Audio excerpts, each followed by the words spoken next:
de diseño político es a la ligera. Se ganan cosas y se pierden cosas. En ese sentido, ustedes podrán revisar que mucha de la representación que obtienen los partidos con menos votos en este Congreso se deben a la representación proporcional. Esa herramienta nos ayudó a salir del periodo de partido hegemónico que tenía el PRI, porque era el único partido que obtenía diputaciones. Ahora bien, la pregunta que hay que hacernos a futuro es si hacia adelante queremos más o queremos menos representación proporcional.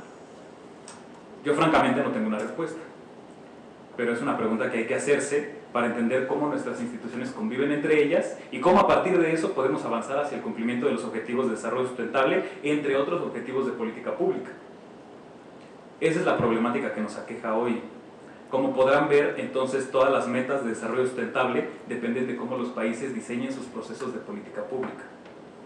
¿Sí queda más o menos claro? Es un vicio de profesor que tengo yo preguntar si queda más o menos claro. ¿Sí queda más o menos claro para dónde vamos? Gracias.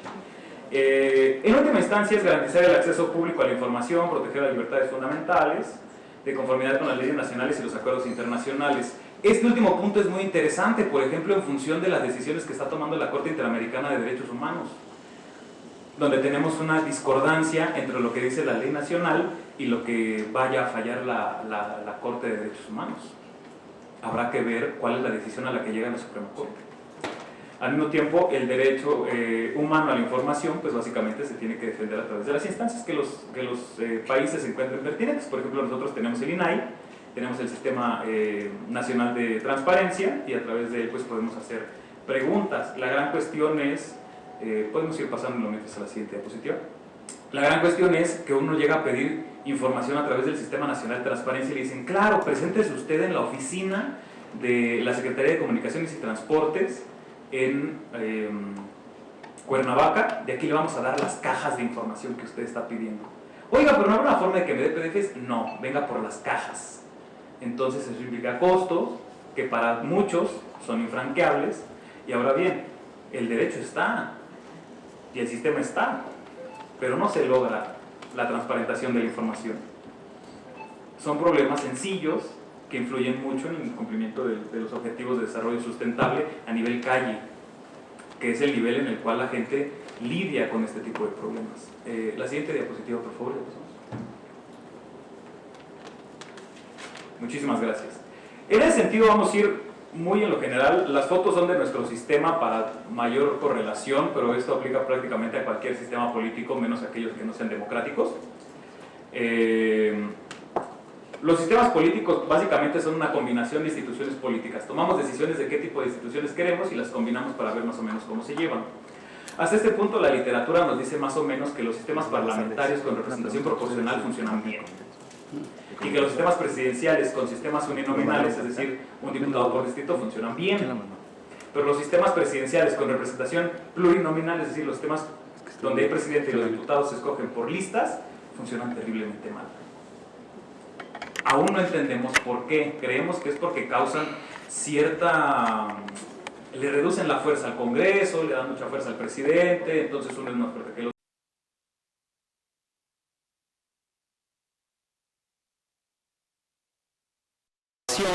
Lo cual hace que la política pública se disipe, es decir, cambie mucho de un sexenio a otro o de un periodo a otro. Eso es problemático no tanto por el contenido en sí de la política pública, sino que ¿qué programa de política pública da resultados en 6 años? Ninguno. La construcción de política pública toma años, a tal nivel que el New Deal, la gran política de este continente, la que implementó el presidente Delano Roosevelt, tardó 12 años en surtir efecto y reducir el desempleo, ¿no? Y luego se le dio continuidad.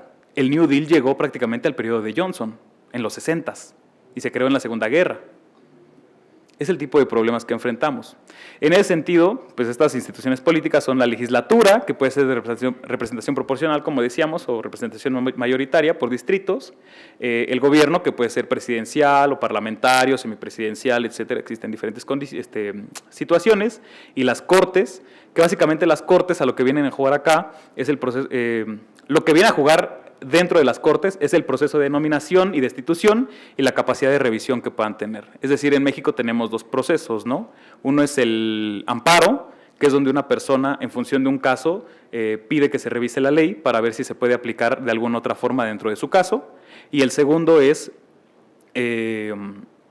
los procesos de revisión de constitucionalidad de las normas. Es decir, no hay un caso específico, pero uno de los actores piensa que la ley que se está aplicando no se aplica de manera correcta o la ley que se está promulgando no cumple con la constitucionalidad adecuada. Esto no es lo mismo en todo el continente, por ponerles un ejemplo. En sistemas como el peruano no existen los sistemas de revisión de constitucionalidad. Una ley solamente se puede echar atrás a través de un amparo. Y los únicos tipos de amparo que existen son los habeas corpus, que es donde se le pide a la Corte llevar un proceso fuera de la prisión. Esto lo digo en el sentido de dejar claro que existen diferentes diseños a los cuales podemos acceder. ¿Sí me explico? Ahora bien, la política pública que demanda el DS, es desarrollo sustentable, la política pública que demanda el desarrollo sustentable requiere de largos periodos de planeación y ejecución. Entonces, combinaciones inadecuadas de instituciones pueden llevar a cambios drásticos de política pública y la desaparición de programas que, si bien pueden no ser el mejor programa, el costo de crear uno nuevo, implementarlo y llevarlo a cabo es demasiado elevado. En ese sentido, pues quizá habría que regresar con Edmund Burke. Edmund Burke fue un filósofo inglés, conocido por ser conservador el tipo, pero más que nada porque argumentaba por el cambio gradual. Él fue parte del Partido Conservador en el Reino Unido, perdió contra el Partido Laborista y dijo, todo está muy bien, hagan su política pública, pero de a poquito en poquito. Porque si la hacen de golpe, nos van a meter en un hoyo a todos. Tiempo después de eso, el Reino Unido enfrentó una grave crisis económica. Quizá le hubieran hecho caso a Edmund Burke. Siguiente, por favor.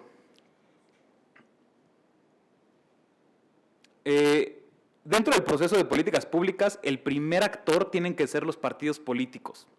Los partidos políticos, más allá del contenido ideológico que puedan tener, tienen estas funciones. La primera es la filtración de perfiles extremistas, es decir, los partidos reciben personas que son adeptas de su programa y poco a poco van subiendo a través de su sistema interno, y el partido se encarga de procurar que los perfiles más medianos sean los que lleguen a los puestos de elección popular, a los puestos públicos.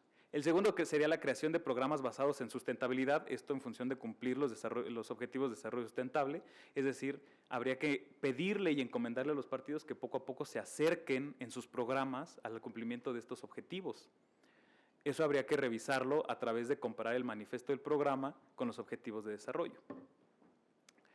En tercer lugar, sería el llamado a la disciplina legislativa, es decir, que los diputados del partido voten efectivamente la línea que el partido propone. Simplemente que cumplan el programa, porque asumimos en un mundo ideal que el votante se informó de alguna forma del programa del partido y ahora vota en favor de ese programa. Quizá es una idealización demasiado grande, pero les pido que me la concedan, por favor, vamos hacia allá. Y la última sería la disposición al juego democrático, es decir, los partidos políticos tienen que estar dispuestos a participar de las instituciones electorales que hemos dispuesto para así poder avanzar hacia la construcción de una siguiente legislatura y una siguiente legislatura, así cada 3 años para nuestro caso, 2 años para los Estados Unidos, etcétera, etcétera. Y el sistema electoral, pues bueno, lo que nos va a ayudar es en filtrar qué clase de partidos van a llegar a ser representados en la legislatura. Un sistema de partidos más astringente, más cortante, va a sesgar a los partidos extremos. Se va a quedar con solamente los que estén dentro de un nivel de moderación, dentro del cual la gente esté de acuerdo. Esto no es en función de que sea cruel o permisivo con una u otra ideología, sino simple y llanamente que van a pasar el rasero a los partidos por los que la gente vote. En México el 3%, si no me equivoco.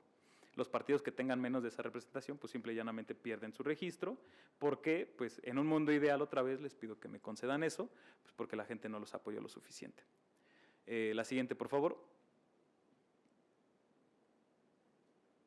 Las legislaturas, bueno, el papel de las legislaturas ya básicamente vamos a asumir que lo conocemos todo, que es la creación de leyes y política pública. En este caso, pues tendría que estar orientada al cumplimiento de cierta parte de los ODS, y vamos a entender que esto, como ya dije, va a ser parte de un proceso de producción de política pública, es decir, de discusión, de enmienda, de correcciones, y pues va a resultar mucho más mediano de lo que cualquiera de los partidos quisieran.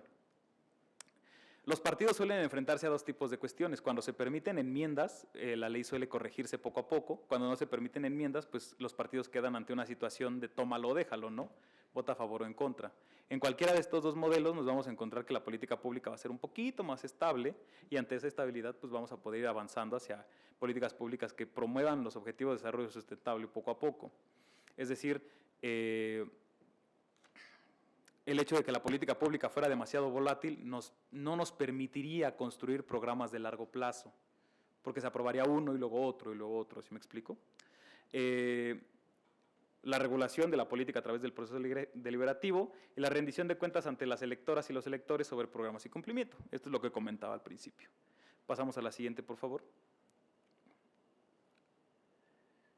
En última instancia tenemos a las Cortes. Las Cortes constitucionales tienden a revisar las cuestiones que se vuelven controvertidas en función de amparos o principios de acciones de inconstitucionalidad.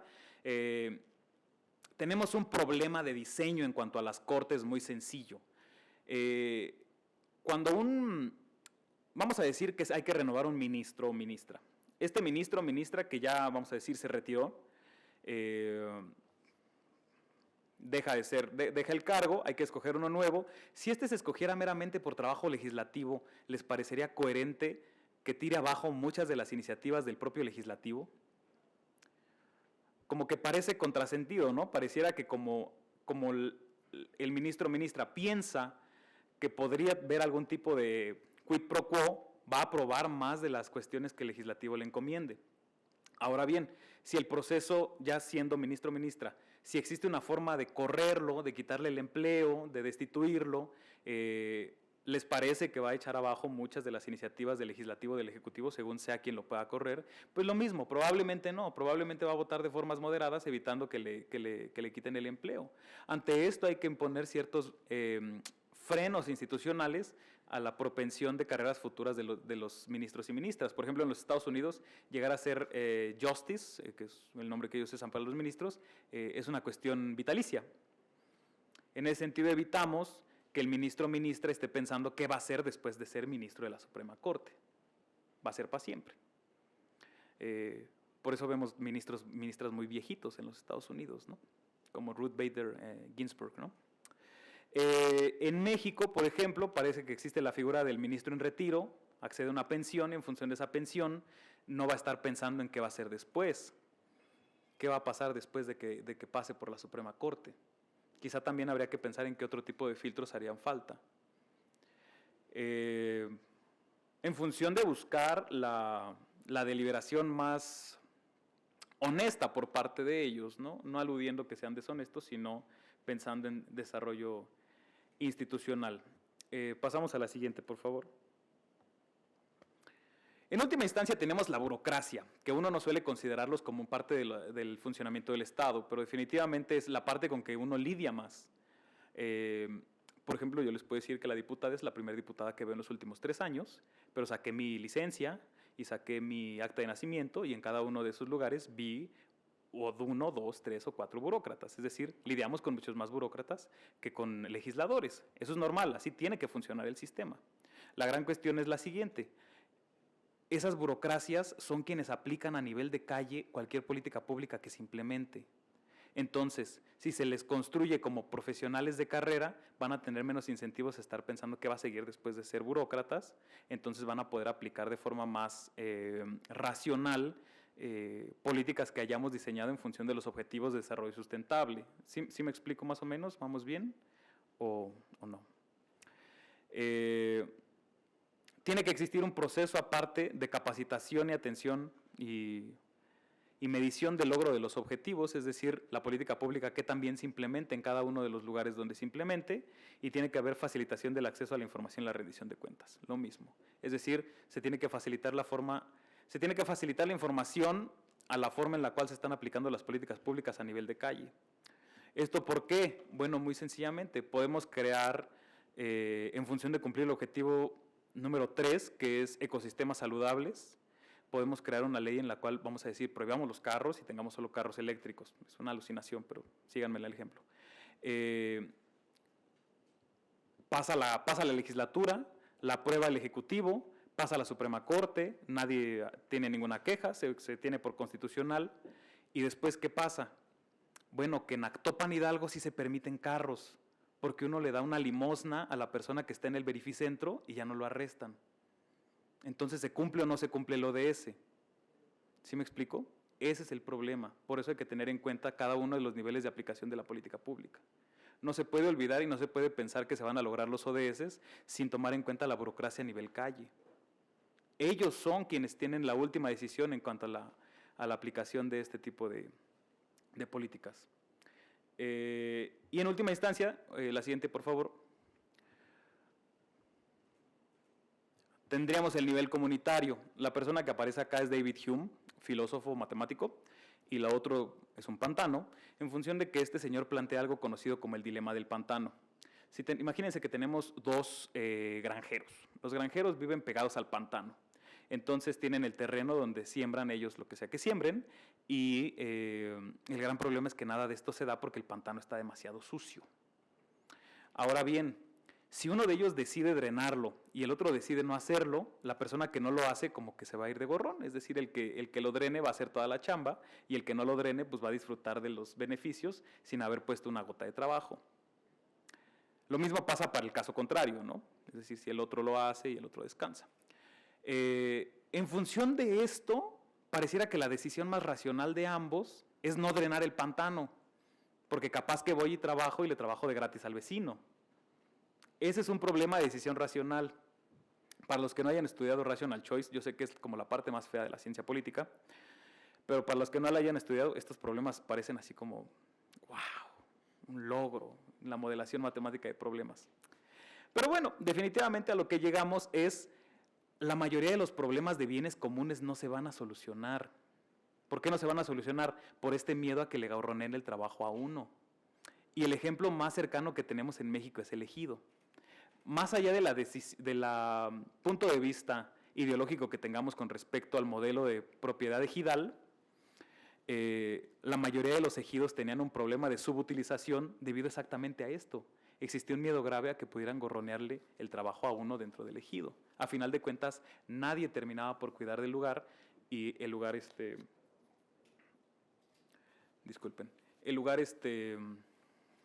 era descuidado, vaya. El ejido se subutilizaba. ¿Habrían formas de haber arreglado esto en lugar de privatizarlo? Seguramente sí, pero eso ya es otra discusión de otro tipo.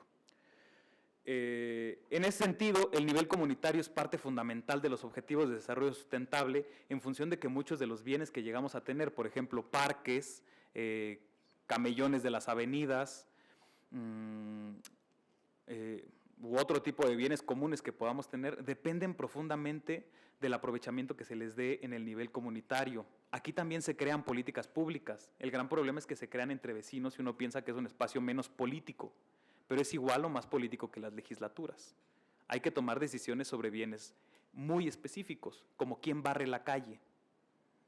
¿Qué tiene que ver quién barre la calle? Bueno, que no, si no se barre la calle, llueve, se va al drenaje y ya el drenaje sucio, por ejemplo en las ciudades costeras, evita que se cumpla el objetivo de desarrollo sustentable que refiere a ecosistemas marinos. Bueno, pero solo era barrer la calle. Bueno, así de sensibles son los ODS, por lo menos en su cumplimiento. Si se dieron cuenta, fuimos bajando dentro del esquema de políticas públicas, en el cual empezamos en el punto de la formulación de quiénes van a crear políticas públicas y terminamos en el sistema de qué pasa si no me gustó y cómo la puedo controvertir.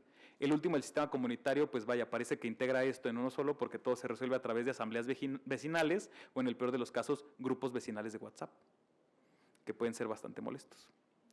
Pero bueno, si no nos gusta, habrá que ver cómo creamos la legislatura vecinal y cómo se vota desde ahí.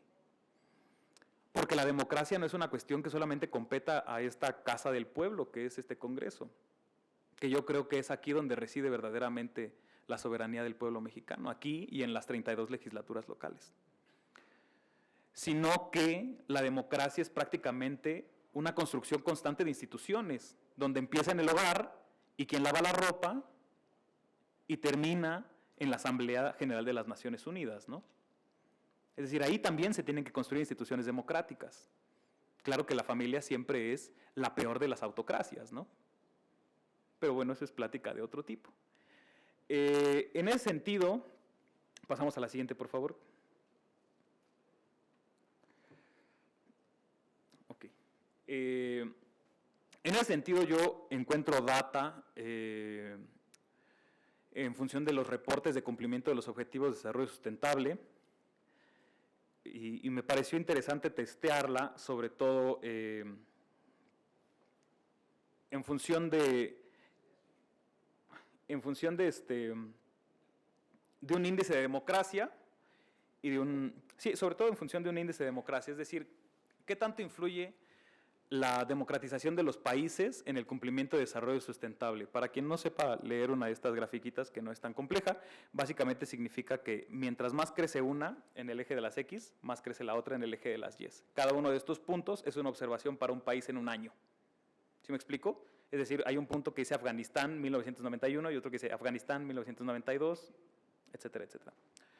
En función de este tipo de observaciones encontramos básicamente que la línea va hacia arriba, lo cual quiere decir que la correlación entre estos dos puntos es positiva, es decir, mientras más democracia hay, pareciera ser que es más fácil cumplir los objetivos de desarrollo sustentable, y los colores distintos en el mapa que tienen ustedes en su de este lado, los colores refieren regiones específicas del mundo, y en el otro mapa refieren grupos de ingreso per cápita.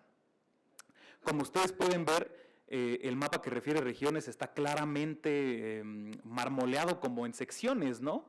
Pareciera que en ciertas regiones se logra más, el rojo siendo la región de África y los puntos azules de aquella esquina siendo los países de la OCDE, es decir, los países con mejor desarrollo económico del mundo. Es decir, la democracia sí beneficia a los ODS, pero tener dinero también los beneficia bastante. La segunda gráfica también lo respalda. Los puntos rojos son los países que menos desigualdad económica tienen, los países que más producción económica tienen per cápita. Y los puntos naranjas son donde tienen menor producción per cápita. Es decir, lo mismo, tener dinero sí ayuda a cumplir los objetivos de desarrollo sustentable. Y aquí queda preguntarnos qué nos resta para nuestro continente de América Latina, donde viven las personas más pobres y también los millonarios más ricos. Es el tipo de preguntas que afrontamos. La siguiente, por favor.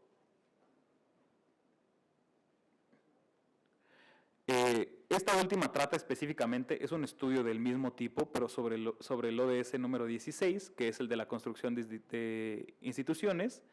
La correlación es igual positiva, es decir, lo mismo, más democracia significa cumplir más fácil el ODS número 16, construir instituciones con más facilidad, y vemos un patrón del mismo tipo. Como ustedes pueden notar, los colores es que como lo veo volteado allá, los colores por región y por cantidad de ingresos se pueden definir unos de los otros fácilmente. Quizá en el de la izquierda un poco menos, pero en el de la derecha pueden ver ustedes muy bien que hay básicamente 4 pisos, ¿no? Uno azul, uno verde, uno rojo y uno naranja, los cuales difieren mucho uno del siguiente.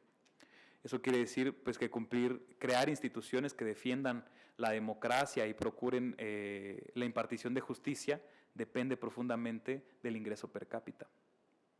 El mecanismo causal aún no queda claro, pero habrá que revisar cómo se atacan estas desigualdades o bien cómo se blinda un sistema democrático ante este tipo de desigualdades. Porque pareciera indicar una gráfica de este tipo que tener más dinero lo hace uno menos susceptible de enfrentar, por ejemplo, un encarcelamiento injustificado. Como intuición pareciera correcto, pero el hecho de que la data nos lo confirme da miedo, ¿no? En ese sentido, por conclusiones, lo único que puedo tener es el proceso de construcción de instituciones es un paso antes. Los ODS dependen profundamente uno del siguiente y del siguiente. Si pueden leer sus metas, se darán cuenta de que se repiten. Esto es a propósito, porque la idea es que se cumplen todos o no se cumple ninguno. En ese sentido, la construcción de instituciones democráticas es paso fundamental para llegar hacia el cumplimiento de los objetivos de desarrollo sustentable. ¿Por qué? Porque nos van a permitir cumplir metas de política pública a largo plazo, que son las únicas que pueden llegar a cumplir con el desarrollo sustentable. Por eso nos tomamos 15 años entre la Comisión de París y la meta del objetivo 2030. Parece ser que vamos tarde, a pesar de que nos dimos 15 años de ventaja. Sin embargo, este tipo de procesos de construcción institucional tienen que atravesar procesos que no tienen nada o tienen poco que ver con la democracia, que es la desigualdad económica.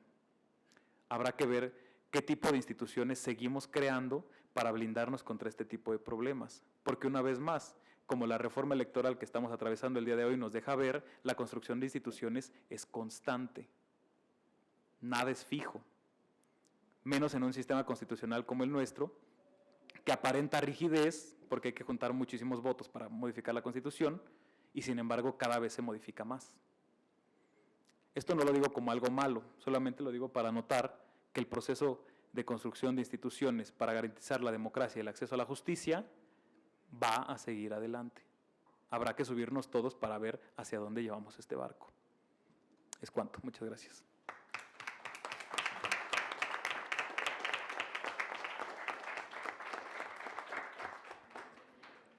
Muchas gracias por su enriquecedora intervención, licenciado Joel. Y ahora bien, pasemos a la sección de preguntas y respuestas.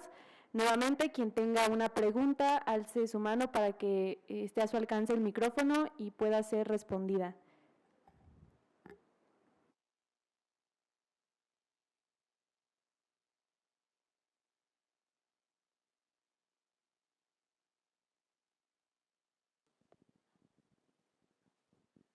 Buenas tardes, licenciado Joel. Yo tengo una pregunta. ¿México puede hacer un plan nacional de ODS que nos lleve a una superación, que no se tenga que cualquier partido que llegue a la presidencia lo pueda tirar? Muchas gracias por la pregunta. La construcción de un plan es factible. La cuestión sería que el programa nacional que llegue a implementar cualquier presidente esté orientado hacia los ODS. O sea, no hay necesidad de crear un segundo plan de ODS. Hay que integrar los ODS al Plan Nacional de Desarrollo y a los planes sectoriales. Y hay que publicar los planes sectoriales a tiempo también. Ahora bien, el gran problema que enfrentamos los países de la región es que los presidentes en América Latina tienen demasiada capacidad y los congresos tienen muy poca. ¿En qué sentido? En el sentido en el cual, imagine usted que echamos a andar un plan para perseguir crímenes de cualquier tipo y se lo otorgamos a la Fiscalía. El gran problema es, uno, las fiscalías en América Latina suelen tener principales, es decir, tener deuda con ciertos actores políticos. Quizá habría que optar por un tipo de fiscalía donde el siguiente fiscal de la federación sea alguien que haya estado toda su vida trabajando para la fiscalía. Es decir, suena feo, pero como fiscal queremos a alguien que persiga cualquier crimen con pasión. Es una persona que quizá no nos va a caer bien, pero va a ser un buen fiscal. En ese sentido, quizá uno de los primeros pasos tendría que ser, y suena feo, reducir las capacidades presidenciales de modificar la política pública. ¿Eso a qué nos lleva? A conflicto, ¿no? Suena que va a haber más pleito. Lamentablemente esa es la definición de la democracia, pleito. La definición de la democracia es que el presidente tenga que consultarle a la legislatura si se puede o no se puede y que la legislatura en cualquier momento, debido a cualquier situación, le pueda decir que no. Suena extremo y en América Latina no nos gusta, pero es el tipo de situaciones que prevendría que se den este tipo de situaciones. Un ejemplo, saliendo ya del tema de seguridad, sería en tema de salud, en el Reino Unido el Sistema Nacional de Salud, el NHS. El sistema funciona. ¿Por qué? Porque modificar cualquier cuestión del Sistema Nacional de Salud a los legisladores los hace ver mal ante su distrito. Le tienen miedo a que la gente de su distrito diga, me cerraste la clínica. ¿Sí me explico? Entonces, a pesar de cualquiera que sea el partido y cualquiera que sea el partido del primer ministro o primera ministro, la gente, al ser legislador o legisladora, le tiene miedo a votar en contra del Sistema Nacional de Salud.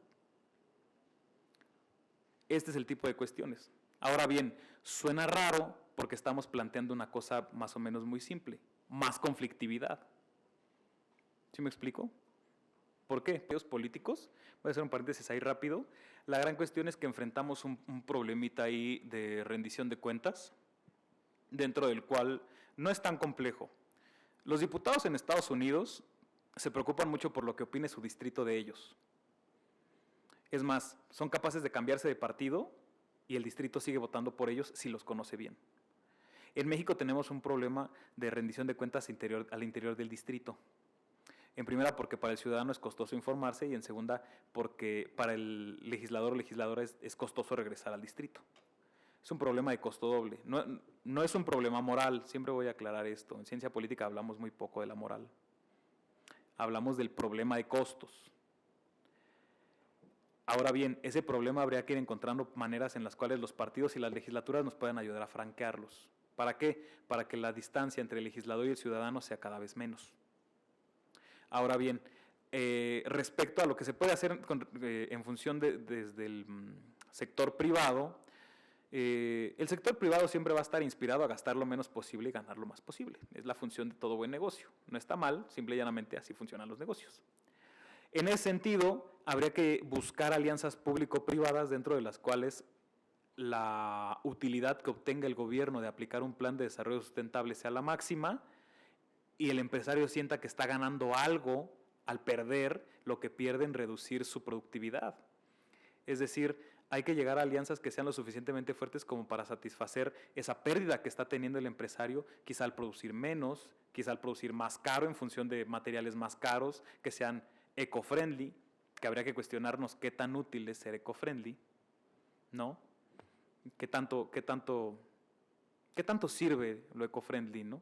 Pero definitivamente desde el sector privado, quizá el beneficio esté en otro lado, y el beneficio esté en facilitar la manera en la cual los trabajadores cumplen con sus necesidades dentro de los objetivos de desarrollo sustentable, es decir, el extremo del back-end, cómo trato a mis trabajadores y cómo los acerco a ellos al cumplimiento de los objetivos de desarrollo sustentable.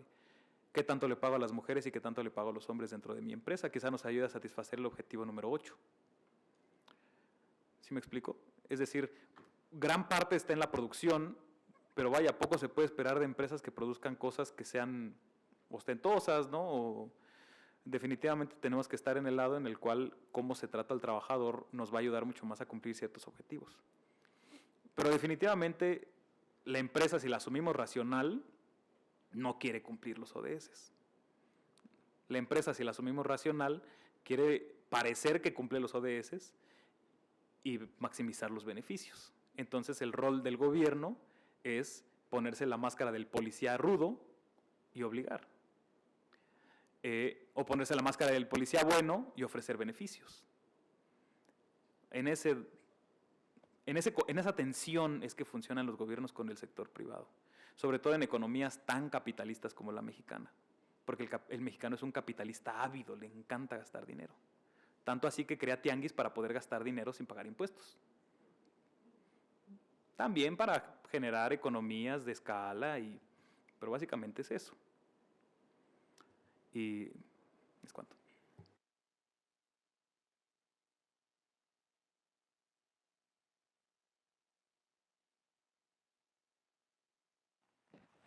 Bueno, después de esta sesión de preguntas, muchas gracias, licenciado. Continuamos con nuestra mesa 3, titulada ODS 5, Igualdad de Género, Lucha contra la Violencia y Discriminación en Razón de Género. Iniciamos con la primera ponencia a cargo de la licenciada María Regina Bonilla, quien es licenciada en Relaciones Internacionales por el Tecnológico de Monterrey, Campus Ciudad de México, y coautora del reporte Reconstrucción Transversal, Análisis de las Brechas de Género en la Administración Pública de Jalisco. Ha enfocado su carrera en la reducción de las desigualdades y en la lucha por la equidad de género a través de una formación continua por instituciones como el Consejo Europeo de Derechos Humanos, ONU Mujeres, PNUD y el ISM. Su ponencia se titula Metáforas arquitectónicas de la desigualdad de género en la administración pública. Bienvenida, licenciada. Muchas gracias.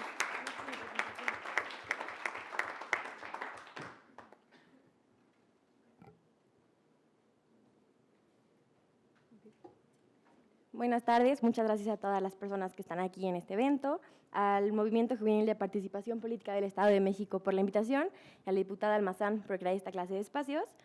Como les mencionaron, soy Regina y hoy estoy en esta mesa número 3 para hablar del ODS número 5, que es lograr la igualdad entre los géneros y empoderar a todas las mujeres. Este, para mí, es uno de los objetivos más ambiciosos y más amplios que tenemos dentro de esta Agenda 2030. En este objetivo se tratan metas que van desde el matrimonio forzado y la ablación femenina hasta temas de los que voy a hablar hoy, que se tratan en las metas 5.5 y 5.c, donde se habla del empoderamiento de la mujer y de la igualdad sustantiva en diferentes espacios para la toma de decisión. Ambas metas suelen ser criticadas por algunas feministas por ser metas liberales. ¿Por qué? Porque estas metas se tienden o se busca desarrollarse dentro de un espacio capitalista, como bien mencionaba mi compañero, que bajo algunas teorías es inherentemente patriarcal. Sin embargo, tenemos que entender el contexto en el que nos estamos desarrollando, entender las trincheras desde donde estamos luchando y entender que hablar de temas como los que voy a hablar hoy, que es la violencia política y económica, sí son un tema muy relevante a pesar de buscar cambios estructurales fuera de la lógica capitalista. Para poder seguir con esta problemática que las metas 5.5 y 5.c nos mencionan, tenemos que definir este problema. Tenemos que definirlo, identificarlo y entender sus dinámicas. Es por esto que en 1992, Catherine White Berhide en la Universidad de Skidmore en Nueva York conceptualiza la estructura de mercado a través de distintas metáforas arquitectónicas que dentro de la estructura de mercado tienen pausas o alentan el desarrollo laboral de las mujeres. Me parece que estamos esperando una presentación para hacer más gráfico lo que les estoy explicando, pero puedo avanzarla más adelante. Tenemos una pirámide, imaginemos una pirámide que está dividida en 3 partes. Comenzaré explicando la parte superior, que es la última barrera con la que las mujeres nos encontramos, que son los techos de cristal.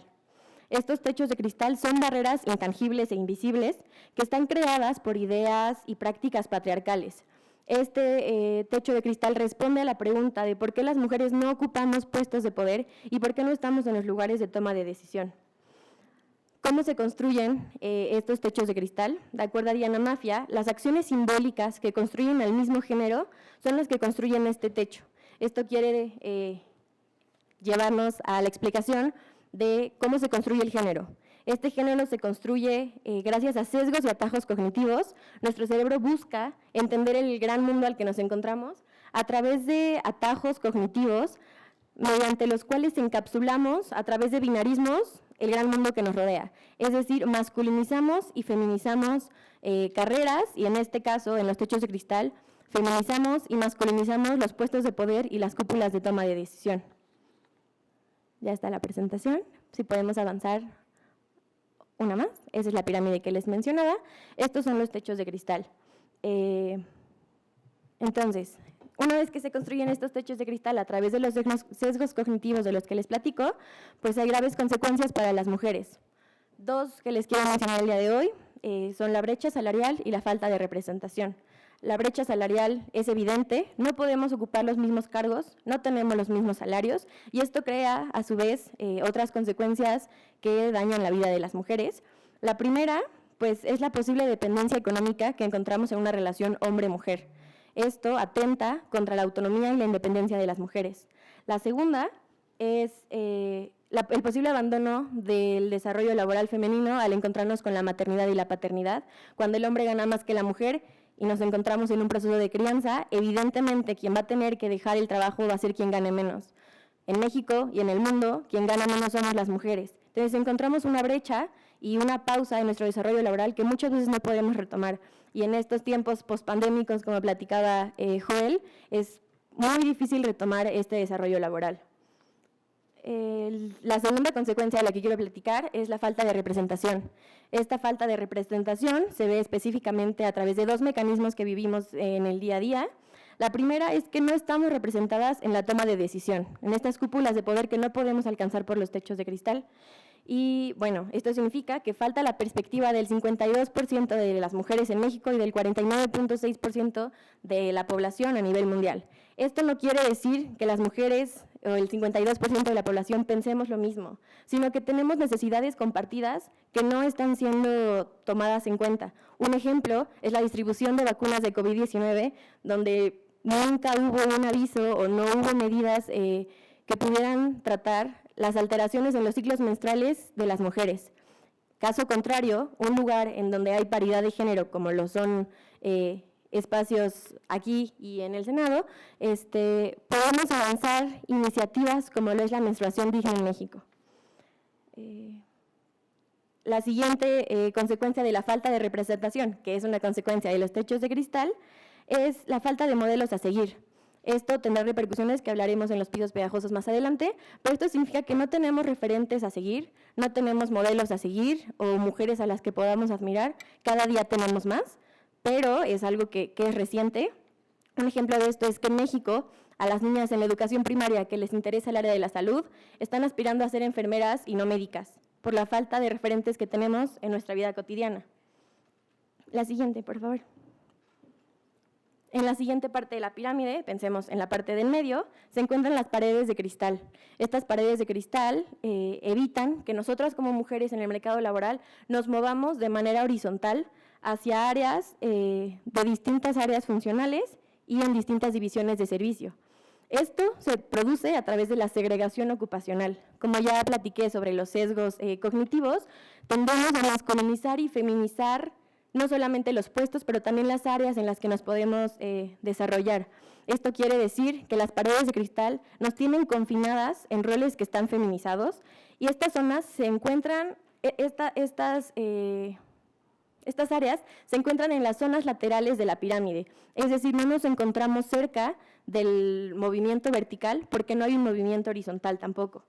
Estas paredes, bueno, está la posibilidad de movernos horizontalmente, cambiar de puesto, pero estas paredes no se rompen si no nos cambiamos de área, si no salimos del área feminizada y nos movemos a un área masculinizada.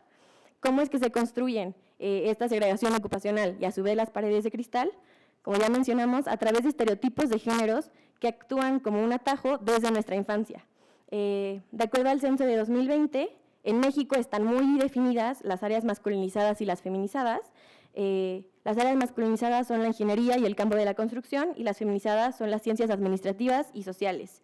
Es por esto que no nos sorprende que únicamente el 13.5% de las profesionistas en el área de ciencia, tecnología y matemáticas sean mujeres.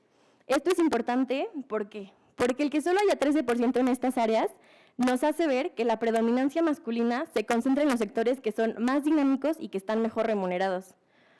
Esta segregación ocupacional afecta no solamente el área de la pirámide de la que estoy hablando, sino que afecta toda la carrera laboral que tenemos, desde el ingreso, porque delimita las carreras que podemos estudiar. Estos sesgos cognitivos feminizan y masculinizan las carreras.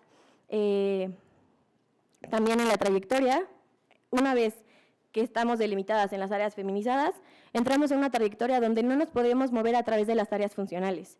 No podemos aprender de las distintas áreas, e incluso si nos movemos no estamos cerca de las áreas de toma de decisión. Aquí tengo que en la trayectoria las mujeres en el ámbito privado nos mantenemos en temas como la administración, los recursos humanos, la comunicación y la responsabilidad social, mientras que en el ámbito público tratamos temas como la familia, la niñez, la cultura y el medio ambiente. Mientras sigamos trabajando en estas áreas, ya sea de manera formal o informal, seguimos trabajando dentro de paredes de cristal. Finalmente, la segregación ocupacional afecta la toma de decisión en el desarrollo laboral de las mujeres, que es el último tramo, porque no formamos parte de estas decisiones. La imposibilidad de movernos de forma horizontal impide la relación directa con las direcciones ejecutivas, que son quienes mandan y quienes adelantan los procesos de avances verticales. Estas paredes de cristal son las que afectan al mayor número de mujeres. Contrario a los techos de cristal que mencioné, estos techos de cristal se ven como un privilegio de clase porque atienden las necesidades de las mujeres que se encuentran en zonas salariales de rango alto. Entonces se ve como un privilegio de clase y estas paredes de cristal afectan a la mayoría de las mujeres que nos encontramos desarrollando una carrera laboral. La siguiente, por favor. La siguiente. Muchas gracias. En la base de la pirámide encontramos los pisos pegajosos. Estos pisos pegajosos responden a la pregunta de por qué las mujeres en la mayoría nos encontramos en los rangos bajos o medios, ya sea del sector público o del sector privado. Estos pisos pegajosos se construyen a través de dos mecanismos. El primero es una cultura organizacional masculinizada, que una vez más se construyen a través de estereotipos y de sesgos que tenemos desde nuestras primeras infancias. Esta cultura organizacional habla de no solamente tener carreras masculinizadas o feminizadas, sino que estos sesgos afectan también a la área de recursos humanos. Afectan a quien nos va a contratar directamente, a quien nos entrevista y a quien está recibiendo con sus propios lentes la información que les estamos compartiendo. Por ejemplo, en México, el área de recursos humanos tiende a ver la paternidad como un incentivo para que las carreras de los hombres crezcan. Es decir, como en casa tiene una familia que mantener, va a trabajar más. Contrario a la maternidad, cuando las mujeres nos enfrentamos a la maternidad, parece que nuestra carrera se terminó. Parece que no vamos a tener vida suficiente para trabajar en casa y en el espacio laboral, entonces se ve como algo que para nuestra carrera, contrario a la paternidad. Otra forma en la que la cultura organizacional se ve masculinizada son los espacios informales a través de los cuales se construyen redes que hacen que avancen ciertas carreras. Por ejemplo, saliendo del trabajo, vamos a un bar y ahí se empiezan a construir relaciones que no se pueden construir dentro del espacio laboral. Estas relaciones empiezan a incentivar ascensos y a estos espacios se les conoce por Susana Rostagnol como el Club de Toby, porque es un espacio al que las mujeres no podemos entrar. Tenemos dobles o triples jornadas laborales en casa debido al reparto inequitativo de las labores del hogar y no podemos ir a estos espacios. Entonces nos perdemos el chiste que le da risa al jefe y entonces no nos tiene en cuenta y no podemos avanzar o no podemos tener un ascenso. Además de esto, hay que entender que la cultura organizacional masculinizada atraviesa a las mujeres a través de distintas e interseccionales violencias. El género es solamente una de ellas. El segundo mecanismo a través del cual se construyen los pisos pegajosos, es muy importante que escuchemos todo lo que voy a decir, si no la primera parte parece un análisis muy superficial, son las limitaciones personales autoimpuestas. Estos sesgos, de los que ya platicamos, viven dentro de nosotras. Estos sesgos ya los internalizamos y están autoimpuestos. Un ejemplo de esto pueden ser, por ejemplo, las aplicaciones laborales. Cuando se presenta un puesto, se abre un puesto con ciertos requisitos, los hombres mandan esta solicitud de trabajo aunque no cumplan con todos y cada uno de los requisitos que están en esa solicitud. Y las mujeres normalmente, cuando vemos que no cumplimos con un requisito, decidimos no mandar esa solicitud de trabajo. Un requisito, no lo cumplimos y no queremos aplicar ese trabajo. Esto habla del síndrome de la impostora, o del impostor, que probablemente todos ya conocemos, pero este síndrome de la impostora no habla solamente de algo personal, habla de un sistema que se beneficia de nuestras limitaciones, un sistema patriarcal que se beneficia de que dudemos de nosotras y de que no apliquemos a ese puesto. Parte de este síndrome de la impostora se construye también por la falta de referentes, por este techo de cristal que nos impide avanzar a cúpulas de poder. No tenemos referentes que nos hagan creer que podemos llegar a esos puestos. Es importante entender que aunque esta creencia o esta limitación personal es autoimpuesta, no podemos creer que se puede solucionar de forma individual, no se va a solucionar echándole ganas o creyendo algo distinto. Estos sesgos se construyen bajo un sistema patriarcal que tiene grandes beneficios de estas dudas. Y es muy importante hacer un ejercicio comunitario para poder romper la frontera interna que tenemos y poder salir de estas autolimitaciones, pero también luchar de forma comunitaria para romper las barreras. La siguiente, por favor. Muchas gracias. Estas son las 3 metáforas que yo les quería platicar hoy.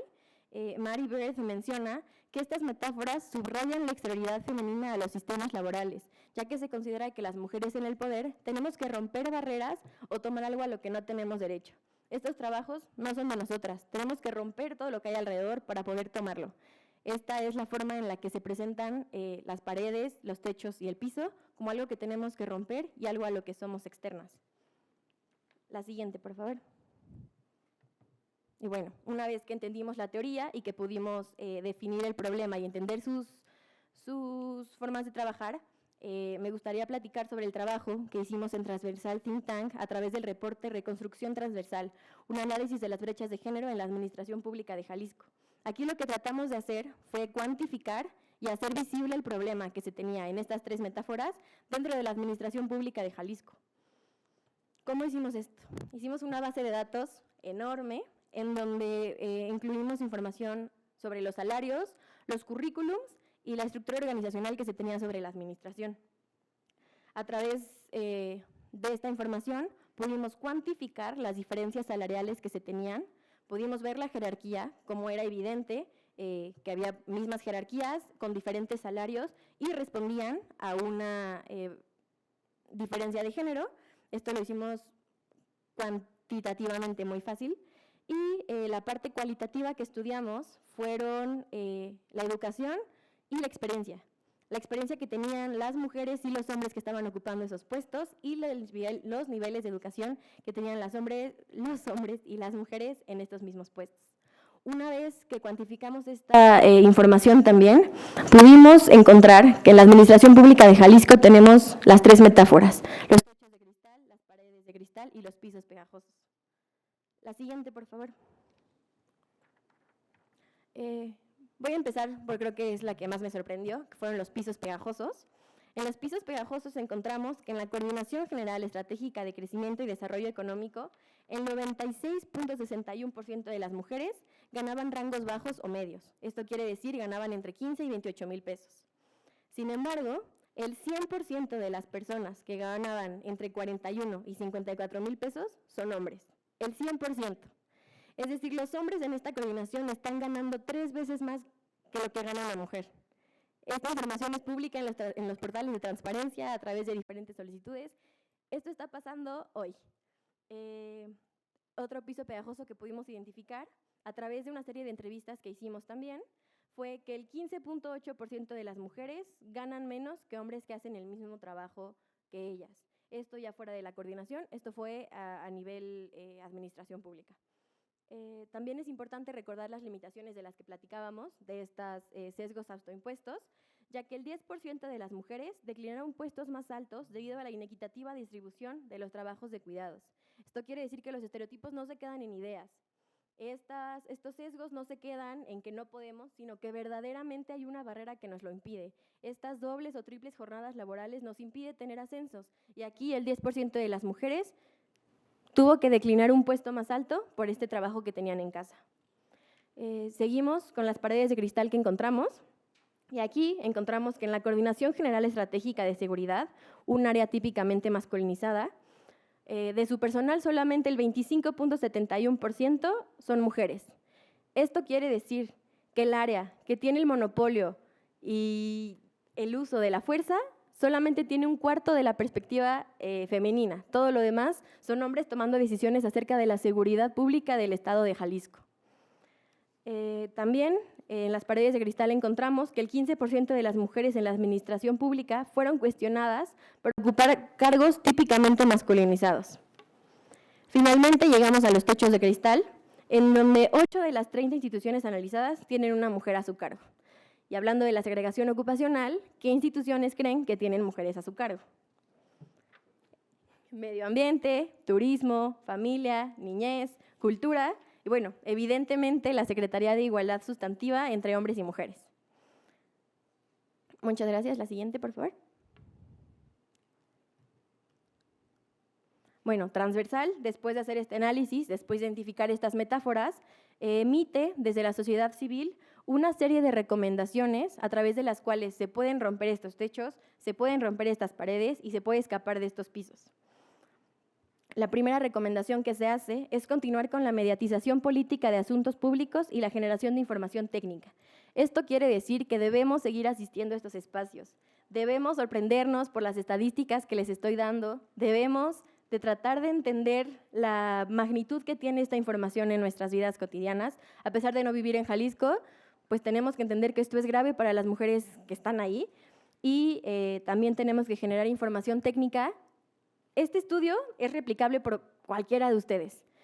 Esta información la obtuvimos a través de portales de transparencia y solicitudes también de información a través de estos portales, con muchísimo trabajo sin duda alguna. Se pudo hacer este reporte y se pudieron identificar estas metáforas.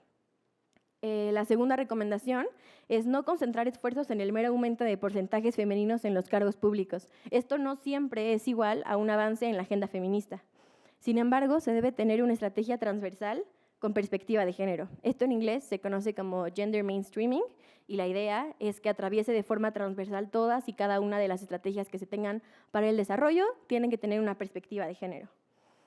Ambas metas tratan de ser Ambos objetivos tratan de ser alcanzados a través de ciertas metas. Se mueve con una lógica de la Agenda 2030, donde los grandes objetivos tienen metas que nos indican el camino a seguir.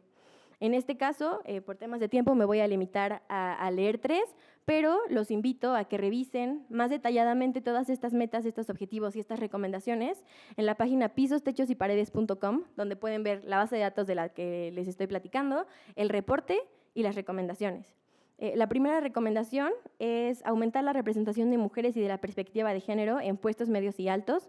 Esto tiene que ver con los techos de cristal de los que platicábamos. Aumentar la movilización lateral de mujeres a áreas estereotípicamente masculinizadas y invitar o crear un desarrollo profesional de las mujeres en espacios libres de violencia. Esto es evidente, pero en algunos espacios es necesario volver a decirlo. La siguiente, por favor.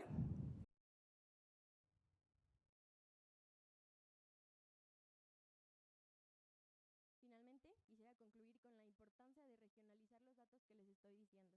Esto es en Jalisco, pero tenemos dinámicas seguramente muy similares en la Ciudad de México. Es importante también entender que en México el 30% de las mujeres trabajan de manera informal. Esto quiere decir que las violencias de las que les estoy platicando se multiplican, cambian y mutan en los distintos sectores en los que estamos platicando. Es por esto que es importante también tomar medidas diferenciadas en el sector público y en el sector privado. Finalmente, quisiera invitarlas e invitarlos a estudiar la carrera que te dijeron que era para hombres, aplicar a ese trabajo que es estereotípicamente masculinizado y a brincarte estos sesgos cognitivos que nos están jugando chueco. Desde que somos niñas, niños, estos sesgos nos están bombardeando todo el tiempo y ya nos la creímos. Por más que queramos deconstruirnos, estos sesgos ya nos ganaron. Entonces hay que entender y ver con una lupa de perspectiva de género siempre todo lo que se nos presenta. También, pues, además de estas acciones individuales a las que las estoy invitando, quisiera recordar que este es un problema estructural. Las acciones individuales, por más que cuenten, por más consecuencias que puedan tener, nunca van a lograr cambiar un problema estructural. Las acciones individuales que tenemos que hacer es exigirle a nuestras autoridades, saltarnos tal vez un partido del Mundial y meternos a ver qué están haciendo nuestras autoridades y trabajar de forma comunitaria para romper con estos sesgos y construir un lugar en donde el ODS número 5 se pueda cumplir. Muchas gracias.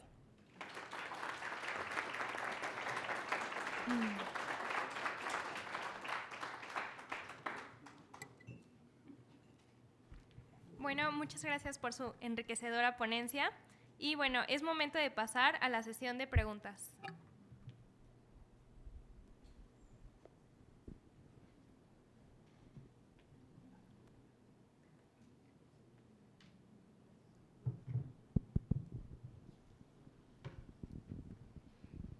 Mi pregunta es que ¿cómo afecta la desigualdad económica a la sociedad?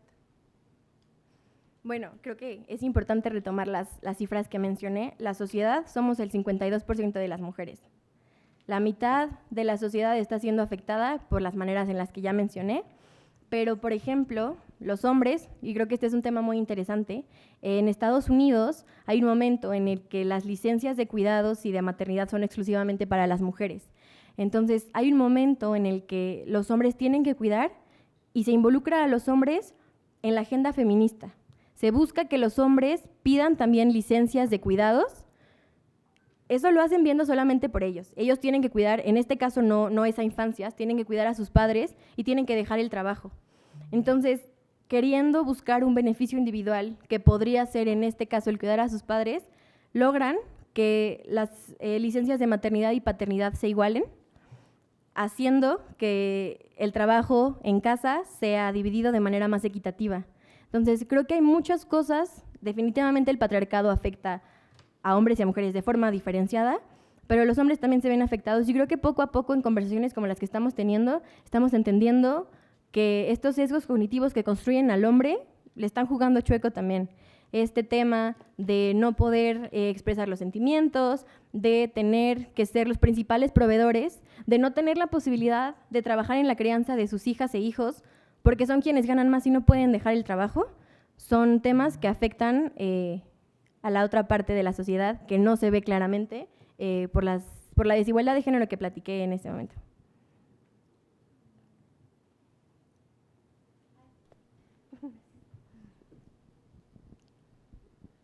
Gracias. Para poner un poco de contexto, no recuerdo bien qué país es, pero sí estoy segura de que fue primer mundo, que se implementó, por ejemplo, en lugares donde se tuvieran que tomar algún tipo de decisiones, que estuvieran 3 de 5 mujeres y empezó a crecer la economía de una forma exponencial. Bueno, eran 3 de 5 personas, mujeres, porque por ejemplo 1 pues no es nada, 2 apenas empezaba a ser notorio el género y 3 ya era una mayoría debido a que históricamente pues el género ha sido segregado. Este tipo de implementaciones se hicieron en este país y, por ejemplo, a los hombres se les obligó a tomar sus vacaciones por paternidad y demás. La economía empezó a crecer de una forma sorprendente. Y si pusiéramos el ejemplo de este país aquí, ¿se podrían ver resultados como en ese país a corto plazo a pesar de que nosotros no somos primer mundo? ¿O no? O sea, sí nos tardaríamos muchísimo más. Muchas gracias por la pregunta. Creo que es muy compleja y a todos los internacionalistas aquí nos interesa este tema de regionalizar una política pública en un país como el nuestro. Sin embargo, creo que estamos cayendo una vez más en la segregación ocupacional cuando hablamos de que las mujeres en cargos públicos construyen un mejor gobierno. Esto no lo sabemos. Esto no es 100% real en temas específicos, como por ejemplo dicen que las mujeres no somos violentas. Que si hubiéramos tomado puestos de poder en algunos momentos importantes de la historia, las guerras no hubieran sucedido. Y esto es caer en estereotipos y en sesgos cognitivos de que a las mujeres no nos gusta la guerra, de que las mujeres, amor y paz, medio ambiente, familia, cultura y turismo. Entonces, es muy importante entender que cuando hablamos de las mujeres, hablamos una vez más del 52% de nuestra población. Es injusto, creo, pensar que podemos hablar de las mujeres como un solo grupo cuando la diversidad de mujeres pues es tan amplia como la de los hombres. Entonces, no creo que sea una respuesta fácil de responder. No creo que el simple hecho de que haya mujeres habla de una mayor prosperidad económica.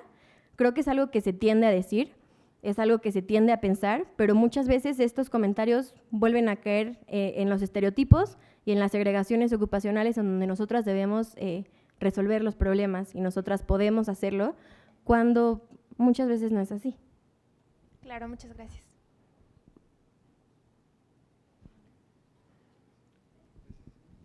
Bueno, muchas gracias por esta sesión de preguntas y continuamos con nuestra segunda y última ponencia a cargo del licenciado Kenny Alberto Pérez Fuentes, quien es egresado de la Facultad de Derecho de la Universidad Autónoma del Estado de México. Ha completado su formación jurídico-académica por medio de congresos, talleres y cursos, de los cuales destacan el 9º Congreso Nacional Técnicas de Negociación, Litigación y Oratoria por el Colegio de Abogados, diplomado en Juicio de Amparo a través de las Casas de la Cultura Jurídica de la Suprema Corte de Justicia de la Nación, así como el Programa Único de Capacitación en Materia de Género y Derechos Humanos llevado a cabo por la Secretaría de las Mujeres y la Dirección General de Perspectiva de Género del Gobierno del Estado de México. Es miembro de la Asociación de Jóvenes Abogados del Estado de México, ha impartido diversas ponencias dentro y fuera de la Facultad de Derecho. Se ha desempeñado como servidor público en el Ayuntamiento de Toluca, así como en la Fiscalía General de Justicia del Estado de México. Actualmente se encuentra cursando el diplomado La Suprema Corte y los Derechos Humanos, a través de las Casas de la Cultura Jurídica de la Suprema Corte de Justicia de la Nación. Su ponencia se titula Violencia sexual, un análisis desde la estructura sociocultural. Adelante, licenciado. Muchas gracias.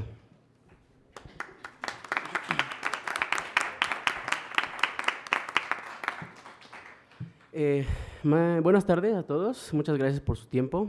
Agradezco de igual forma al diputado Odet, a la licenciada Jessica Ramos, la presidenta del Movimiento Juvenil de Participación Política, y pues felicitar a mis compañeros jóvenes que están aquí a mi lado por aportar su conocimiento y este granito de arena que siempre es necesario para toda nuestra generación. Me gustaría comenzar con una frase que es: la violencia es el último recurso del incompetente, de Isaac Asimov. La violencia contra las mujeres y las niñas es lamentablemente una de las violaciones generalizadas de derechos humanos en el mundo. Se producen muchísimos casos cada día en todos y cada uno de los rincones de Este tipo de violencia tiene graves consecuencias físicas, económicas, pero sobre todo psicológicas. Dejan una huella importante en todas las víctimas, en las niñas y en las mujeres, tanto a corto, mediano y largo plazo, al impedirles participar plenamente con un tenor de igualdad en nuestra sociedad. La magnitud de este impacto, tanto en la vida de las personas como en las familias, es inmenso. Bien, la violencia sexual ocurre desde el momento en que una persona manipula a otra a realizar una actividad sexual no consensuada. Esta palabra es muy importante, ya que el consentimiento es simplemente sí es sí y no es no. Es sencillo, pero a la vez sumamente complejo. En cuestión de género, el término se utiliza principalmente para subrayar el hecho de que las diferencias estructurales de poder basadas en el género colocan a las mujeres y a las niñas en una situación de riesgo frente a muchas y diferentes formas de violencia.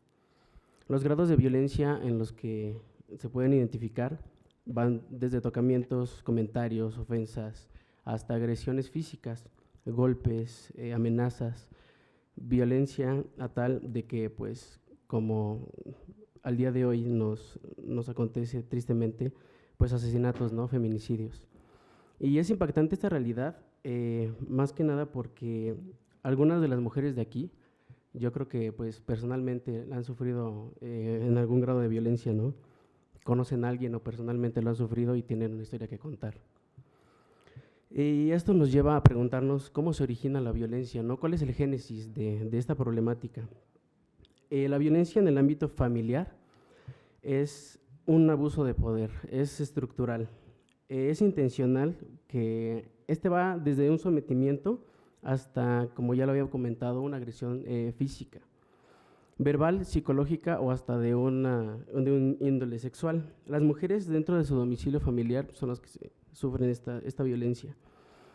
Y esto se ha venido incrementando en los últimos años de una manera exponencial grave, porque ya como lo dijo Rousseau, la familia es el primer contrato social. Si la persona no se encuentra plena y establemente dentro de este círculo, pues ¿dónde lo va a estar, no? De 2015 a enero de este 2022 se han registrado casi 330,000 delitos relacionados con violencia sexual, los cuales incluyen abuso, hostigamiento, violación simple equiparada y homicidios. Lidia Cordero Cabrera es la directora de la organización Casa Amiga Esther Chávez de Ciudad Juárez, Chihuahua. Advierte que el tema de la impunidad en los casos de violencia contra mujeres es altísimo, que destaca que en este municipio la impunidad llega hasta un 98%. El problema es tan agudo que la directora menciona que se ha identificado que cuando hay violencia familiar o de pareja, cuando la pareja llega a sus hijas, es un detonante para que las mujeres pidan ayuda, no antes. Además de que llegan a un punto depresivo con trastorno que traspasa su personalidad, se desprenden de ellas mismas, les hace tocar fondo.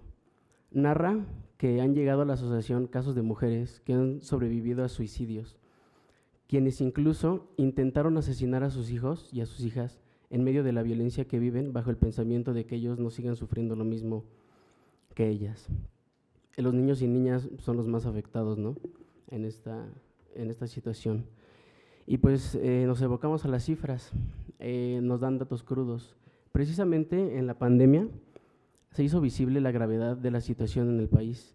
En 2020, cada hora hubo 25 denuncias por violencia familiar. La encuesta nacional sobre la dinámica de las relaciones en los hogares, la ENDIRE, en el 2021 indicó que en México el 70% de las mujeres de 15 años y más experimentó al menos una situación de violencia a lo largo de su vida. La que más destacó fue la violencia psicológica, con 50%, seguida de la sexual, con 49%, y en el ámbito comunitario, 45%. Seguido, en cuarto lugar, la relación de pareja, con un 39%. Los estados con mayor violencia en las mujeres de 15 o más años son el Estado de México, con 78%, la Ciudad de México con 76% y Querétaro con 75%. De igual forma, en los estados del norte presentaron un alza importante en esta cifra. Y pues hay que reconocer que vivimos en una cultura de la violación. La violencia basada en género incluye una diversidad de elementos y aspectos de desventaja estructural en nuestra sociedad. El problema es la normalización y la justificación de esta violencia sexual que sufren las mujeres. Y lo más grave que es que se realizan prácticas de revictimización constantes cuando ellas pues son las víctimas, ¿no? Podemos hablar de instrumentos internacionales como pues la Convención Americana de Derechos Humanos, la Convención Interamericana para prevenir y sancionar y erradicar la violencia contra la mujer, la Convención de Belén do Pará, así como la CEDAW, pero considero que no hay tratado, acuerdo, convenio o pacto internacional en materia de derechos humanos o de género que haya sido ratificado por el Estado mexicano que genere o regenere esta profunda cicatriz que se ha llevado a cabo durante décadas al tejido social.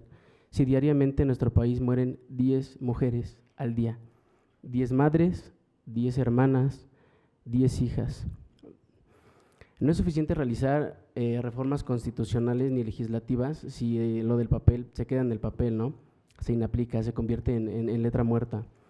No basta con crear fiscalías especializadas en materia de género si las víctimas del 2014 al 2018 denunciaron casi 145,000 ataques sexuales, pero más del 95% no han tenido una sentencia condenatoria. Y ni hablar de los que no se denuncian. La ineficacia de estas fiscalías se encuentran totalmente rebasadas. La normalización de la violencia propicia la impunidad. Por eso, pues, muchas veces las víctimas no denuncian. Estamos ante una violencia nunca antes vista en nuestro país. Lamentablemente se vive muy común y muy inhumano en nuestros días. Y pues nos toca preguntarnos también, ¿no? ¿El panorama es alentador? Probablemente no, pero es más desalentador seguir siendo parte del problema. Debemos ser parte del cambio, con los movimientos sociales como los hemos visto, como el 8 de marzo que dio pie a la ley Ingrid, por ejemplo, una legislación bastante interesante en materia de redes sociales y contenido de imágenes y videos.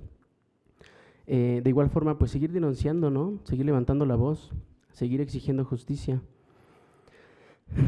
Bien, las propuestas con base en los ODS que la licenciada hizo favor muy explícito de abarcar, y de igual forma como lo expuso anteriormente el maestrante Joel, en papel pues son muy ambiciosos, ¿no? Sin embargo, la realidad dista del ser. Pero resulta conveniente puntualizar las estrategias estructurales para poder hacer frente a estas situaciones. Urge frenar los estigmas y percepciones que normalizan y justifican tanto las expresiones de la violencia como las desigualdades de género. Continuar de igual forma denunciando las causas profundas, ya que permitimos que continúe la cultura de la violación cuando aceptamos la masculinidad en la violencia y la dominación asociadas a conceptos de masculinidad. Tolerancia cero de igual forma, esto nos conlleva aplicar políticas de tolerancia cero ante la violencia y el acoso sexual en los espacios en donde vivimos, donde trabajamos, donde nos salimos a divertir con nuestros amigos. De igual forma, profundizar en la cultura de la violación. Si bien prácticamente todos tenemos una concepción como que es algo detestable, se trivializa. Las acciones e inacciones no arrastran peligrosamente hacia la cultura de la violación. De igual forma debemos redefinir nuestra masculinidad, ¿no? Como hombres. Debemos leer, debemos investigar, debemos de tener pensamiento crítico, debemos de compartir todo nuestro conocimiento con nuestras comunidades. Y el pilar fundamental que en lo personal considero es la educación. Debemos de evocarnos al génesis. Tenemos una ausencia de educación y no como tal una educación de formación, sino desde la casa, ¿no? Tenemos esta cultura en donde los niños pues tienen muchas ausencias. Debemos de educar a nuestras generaciones, pero con una calidad humana. La orientación a niñas y niños, así como a los adolescentes, acerca de salud y asistencia psicológica y sexual. De igual forma, abarcar el tema del consentimiento y el desarrollo pleno de la personalidad. Está en nuestras manos inspirar a las futuras generaciones como futuros feministas del mundo. De igual forma, me gustaría abordar lo anterior con una frase de la alta comisionada de las Naciones Unidas, Michelle Bachelet, que dice: debemos recordar que hoy, en el siglo XXI, todavía hay una necesidad urgente de consolidar la igualdad entre hombres y mujeres, la igualdad de vivir sin violencia ni discriminación. Los asesinatos de mujeres por razones de género se dan en todas las regiones, en todos los países y en todas las culturas. Es un asunto de derechos humanos universales y de la innata dignidad humana que nos concierne y nos afecta a todos y a todas. Es un esfuerzo concentrado y urgente por parte de todos nosotros hacer el cambio. Bien, y pues quizás podrán preguntarse, ¿no? ¿Qué hace un hombre hablando de feminismo, ¿no? De violencia de género? Sin embargo, pues no se trata de hombres contra mujeres. Esto se ha visto mucho en los movimientos, sino que siento que somos los buenos contra los malos, ¿no? Personalmente les puedo decir que tengo 4 hermanas, Karina, de 30, Amaité, de 14, Paula, de 11, e Isabel, de 1. Y no me gustaría personalmente que fueran una cifra más, que estuvieran pintadas en una barda, que estuvieran en una alerta de Odisea, ¿no? En ese momento pues me iría con ellas totalmente. No está de más hacer dos recomendaciones puntuales. Uno es el caso González y otras contra el Estado mexicano, más conocido como el campo algodonero. Es una sentencia emitida por la Corte Interamericana de los Derechos Humanos el 6 de noviembre del 2009. Representa un antes y un después para el Estado mexicano en torno a la violencia de género.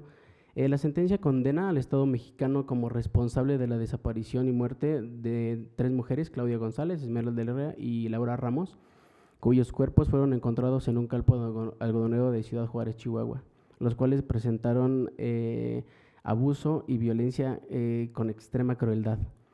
Y de igual forma, esta sentencia estableció las directrices para identificar cuando en estos delitos el móvil era la violencia de género. De igual forma, hay un documental en Netflix que se llama Las 3 muertes de Marisela Escobedo, se los recomiendo ampliamente. Es un documental que se lleva a cabo en Piedras Negras, Coahuila, en torno a la hija de Marisela Escobedo, y como anteriormente les comenté, esta mujer no paró en ningún segundo, se desprendió de sí misma, se abandonó por tener este ápice de justicia, ¿no?, para su hija.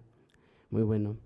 Y pues en este acto hago un llamamiento a la sociedad, más que nada en un acto de construcción, de reflexión, de un despertar de la conciencia, de un cambio personal, pero real, profundo. El cambio y la propuesta empieza desde uno mismo. Nosotros nos podemos preguntar, bueno, pues si tenemos legisladores, ¿no?, que se encargan de eso, tenemos pactos internacionales, sí, pero no. El cambio empieza desde uno mismo, desde una denuncia, aunque sea difícil, aunque muchas veces no se llegue, pero empieza con estos pequeños pasitos para poder obtener pues justicia como tal. Desde casa, desde la unión, desde el amor por uno mismo, desde la empatía y más que nada de la no indiferencia, de no hacernos de la vista gorda, ¿no? Cuando creo que todos tenemos una historia que contar, ¿no? No seamos parte del problema. Debemos de alzar la voz como agentes de cambio. Somos una buena generación, somos una gran generación, somos la oportunidad del cambio, somos la oportunidad de mejorar y de evolucionar como sociedad. Es cuanto. Muchísimas gracias.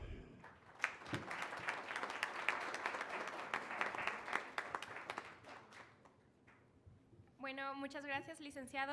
Ambas ponencias abordan un tema muy importante para construir un mundo más igualitario y sostenible. Bueno, es momento de pasar a la sesión de preguntas.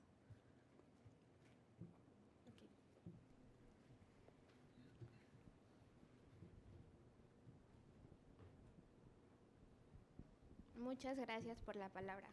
Pues creo que mencionaste algo muy importante, que es la ley Ingrid, que fue una ley que se aprobó a raíz del feminicidio de Ingrid Escamilla y de la presión que surgió a raíz de la marcha del 14 de febrero del 2020. También, pues algo que me pareció importante fue que mencionabas que las fiscalías no son pues una herramienta como útil para las mujeres. Entonces yo quisiera preguntarte desde tu perspectiva, ¿qué se podría hacer para disminuir los índices de violencia sexual por parte del Estado y por parte del género masculino? Ok, muchas gracias por la pregunta. Retomando lo anteriormente dicho, creo que el cambio empieza más que nada por el génesis, ¿no? Por la familia. Como les comentaba, muchos tenemos historias. Personalmente, muchas mujeres que conozco, conocidas, amigas, han vivido estas agresiones. Más que culpa, siento que es una responsabilidad personal de todos y cada uno de nosotros mismos, a pesar de que estos órganos jurisdiccionales, estos cuerpos de seguridad pública que muchas veces no cumplen con su función, como le decíamos, o sea, más del 95% de los delitos no tienen una sentencia, ¿no? Considero que pues debemos de seguir a pie de lucha. Es impresionante. Yo al principio pues decía, bueno, las mujeres salen a gritar, ¿no? A romper vidrios, pero hasta que no tenemos despertar de la conciencia, no nos podemos dar cuenta, en verdad. Yo no me podría sentir seguro siendo una mujer en la calle a cualquier hora, porque incluso se los puedo comentar, ya ni siquiera veo noticias, o sea, una vez estaba platicando igual con mi hermano y vimos media hora de noticias y le dije, una noticia positiva no escuché en todo el día. Entonces es preocupante, es bastante preocupante la situación que vivimos el día de hoy. Sin embargo, debemos de seguir denunciando, debemos de seguir realizando estos movimientos sociales porque como lo comentas bien, da pie. Si no somos escuchados uno a uno, como aquí se vio totalmente que la unión hace la fuerza, ¿no? ¿Cómo es posible que de un movimiento se genere una ley cuando antes de esta ley había feminicidios, había abusos, todos y cada uno de los días que pasaban antes de esa ley? Entonces debemos de seguir en este conjunto social, asociarnos, debemos de seguir denunciando, debemos de seguir haciendo el cambio por nosotros mismos, considero, desde la educación, desde el amor, desde la familia. Es lo que considero que nos toca, es nuestro granito de arena, debemos de aportarlo con nuestras familias, con nuestros amigos, en cualquier entorno social en el que podamos desenvolvernos. Ahí debemos de hacer siempre este cambio profundo, pero per se, nosotros mismos. Muchas gracias.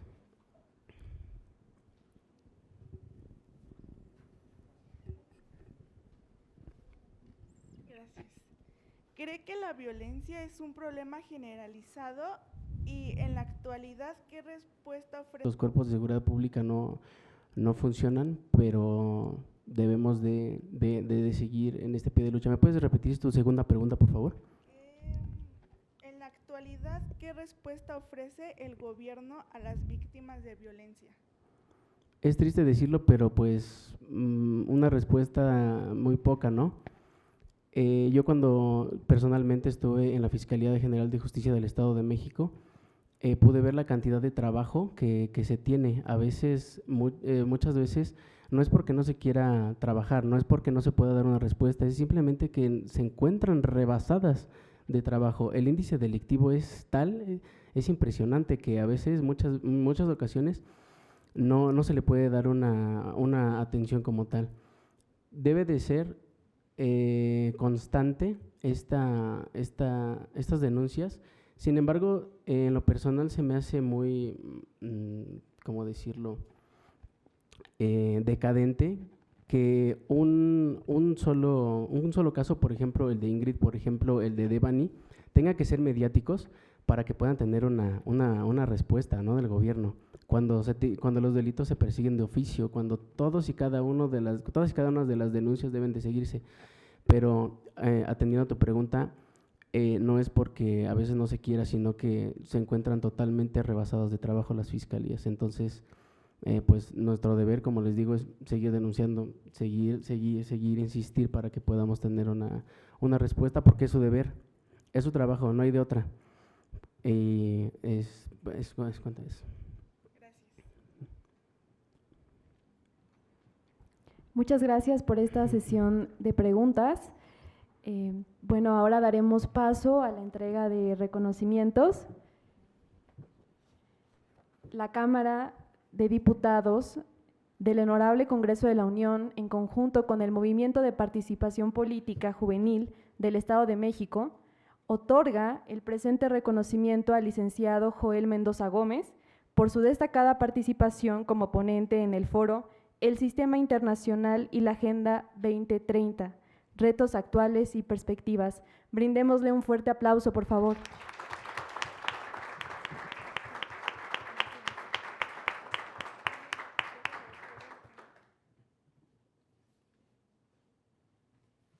La Cámara de Diputados del Honorable Congreso de la Unión y el Movimiento Juvenil de Participación Política Estado de México otorgan el presente reconocimiento a el licenciado Kenny Alberto Pérez Fuentes por su destacada participación como ponente en el foro El Sistema Internacional y la Agenda 2030, retos actuales y perspectivas.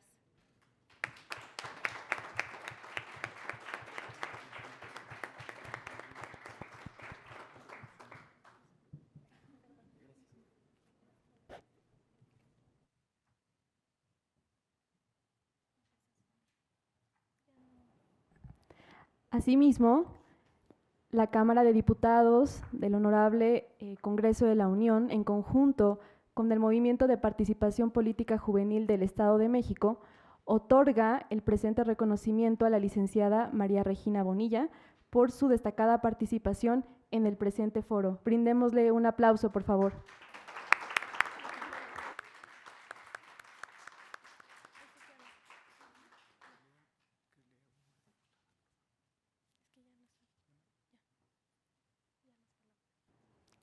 Bueno, y ahora para dar fin a este foro, le cedemos la palabra a la honorable diputada Odette Almazán para que nos brinde unas palabras y una conclusión. Muchas gracias. Brindémosle también un fuerte aplauso, por favor.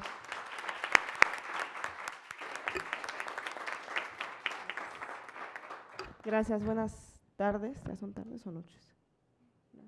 Tardes. Tarde-noche. Buenas tardes, les agradezco a todos por su presencia, por tomarse ese tiempo y poder asistir a este foro. Y pues obviamente también a todos los ponentes. Creo que fueron muy puntuales en todo lo que comentaron. Obviamente hay temas que son muy delicados de poder resumirlo, pero me gustó mucho sus ponentes y sus participaciones. Yo les puedo comentar que personalmente he sufrido violencia por el sentido de ser mujer, principalmente, ser joven y ser bisexual. Creo que una lleva a la otra y si no tienes problemas por nosotros por ser jóvenes, porque aquí la mayoría son jóvenes, también los ponentes son jóvenes, creo que me podrán entender, nos tachan de no tener experiencia en ciertas áreas, en que no podemos hablar de política o no podemos ser políticos por el simple hecho de ser jóvenes. Entonces creo que tenemos que hacer este tipo de foros y que no se paren y que sigan y sigan para que la gente se pueda dar cuenta a través de las redes sociales que claramente no carecemos de experiencia, sino que sabemos muy bien de los temas y que podemos abordar distintos temas. Y también por el lado de ser mujeres, pues no nos tienen que limitar a hablar de ciertas cosas o de ciertos temas. Yo los invito y de verdad los felicito mucho a los ponentes y los invito también a que los que están de aquel lado pues se unan para posteriormente poder estar de este lado y expresar ciertos temas que sean de su interés. Y pues yo de verdad estoy muy feliz que la juventud ahorita ya esté en estos lugares tan importantes como es el mío. Creo que en otros tiempos no se veían a personas jóvenes como legisladores. Veías ya puro gente mayor. Entonces ahorita ya nos dieron esta oportunidad de de ser representantes de un distrito, de un estado, y pues no nos queda más que regresar, como comentaban, regresar con la gente. Yo en lo personal, pues yo sí sigo caminando con mi gente, regreso a casa por casa, porque al final de cuentas no nada más es agarrar los temas en temporadas de campaña. Agarran a los jóvenes en temporadas de campaña, agarran al tema de la diversidad en temporadas de campaña, a todo lo que se puede en temas de campaña. Y cuando realmente ya quedas en esa posición, ya no regresas. No puedo hablar por todos, yo hablo en lo personal por mí, yo sí he regresado, y porque al final de cuentas es lo que nuestro presidente nos ha dicho, y el pasado domingo él se basa en un sentido humanista. Entonces hay que caminar en ese sentido y vernos como pares, porque al final de cuentas nadie es más ni menos que otra persona, por cualquier tipo de condición, o ser mujer, ser hombre, ser joven, ser adulto. Creo que nada nos separa de uno del otro, somos pares al final de cuentas, y pues tenemos que seguir hablando esas situaciones, no quedarnos callados y exponer las cosas que nos llegan a pasar, si es el caso de la violencia, que no les dé pena. Yo sé, a veces como mujeres nos da pena decir soy violentada por esta situación o por esta otra situación, pero si no lo damos a conocer, yo creo que nos seguimos callando nosotros y seguimos callando a más gente. Sin embargo, si alguien ya lo habla, ya dices, bueno, esta persona ya lo dijo, ya lo puedo comentar yo, y se van abriendo más puertas y más puertas. De verdad, nuevamente les agradezco, felicidades, y pues creo que ya sería todo de mi parte, y muchísimas gracias por su asistencia.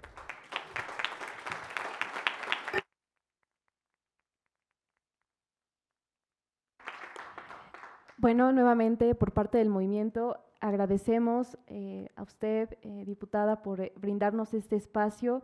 Es verdaderamente importante para nosotros que las voces de los jóvenes sean escuchadas, sobre todo en estos espacios y sobre todo con temas como los que se han abordado. Nuevamente le extendemos nuestro agradecimiento a todos nuestros brillantes expositores. Nos han regalado intervenciones sumamente enriquecedoras, y a ustedes por haber asistido. Sin el aforo, sin su presencia, pues todo esto no tendría sentido.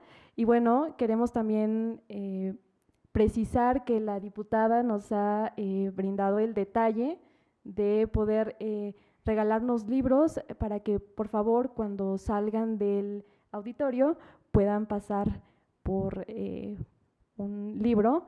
Y bueno, nuevamente agradecerles a todos y esperamos verlos también o vernos muy pronto. Muchas gracias.